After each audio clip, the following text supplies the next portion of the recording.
Polarisation کا ذریعہ بنا. معین صاحب نہیں ہم نے نہیں کیا. جی معین صاحب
آپ اسی پولنگ اسٹیشن میں تھے؟ نہیں ترمیم اچھا اس میں ترمیم کر اچھا جی ہاں جی ہاں. ہمارے والا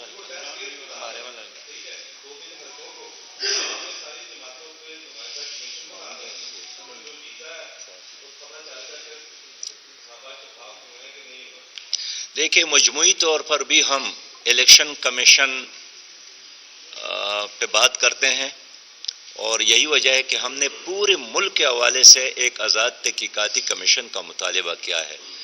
لیکن آج ہمارا یہ جو اجلاس ہوا ہے، خود لاہور کے دوست یہاں پر بیٹھے ہیں، جبران صاحب اور باقی دوست، ان کے حلقوں میں بھی ایسا ہی ہوا ہے. تو ہر حلقے کی سطح پر بھی ہم یہ فائٹ کریں گے اور مجموعی طور پر پورے ملک کے عوام کے لیے بھی ہم انشاءاللہ تعالی یہ جنگ ہم لڑیں گے.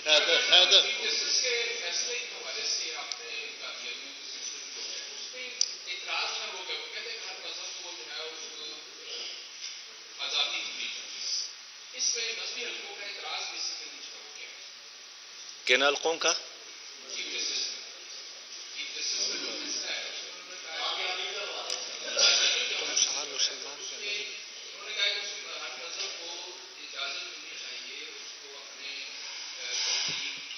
ٹھیک ہے ٹھیک ہے ٹھیک ہے.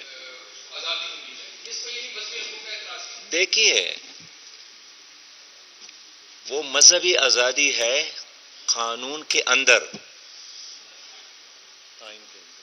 آئین کے اندر.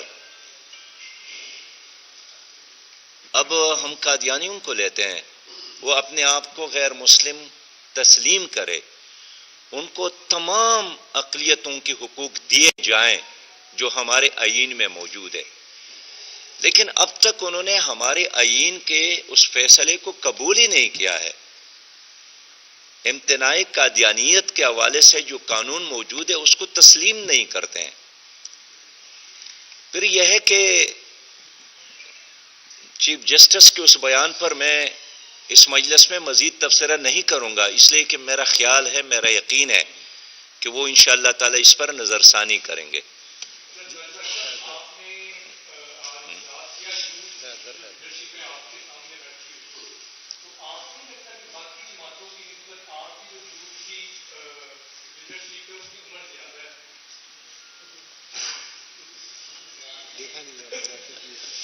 دیکھیے میں سمجھتا ہوں کہ ایک تو جوانی کا تعلق عمر سے زیادہ جذبات اور احساسات کے ساتھ ہے.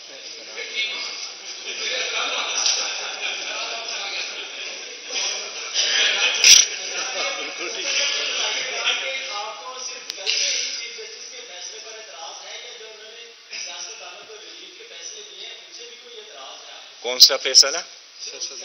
جی سیاستدانوں کو جو ریلیف دیا اس کے بعد کون سا ریلیف دیا؟ کون سا میرے خیال میں وہ تو سینکڑوں ہزاروں کیسز اس نے کیے ہیں. پتہ نہیں آپ کون سے کیس کی بات کرتے ہیں. بہت شکریہ جی بہت شکریہ. وہی بات ہے. وہ جملہ میں پھر کہتا ہوں کہ یہ کمپنی نہیں چلے گی.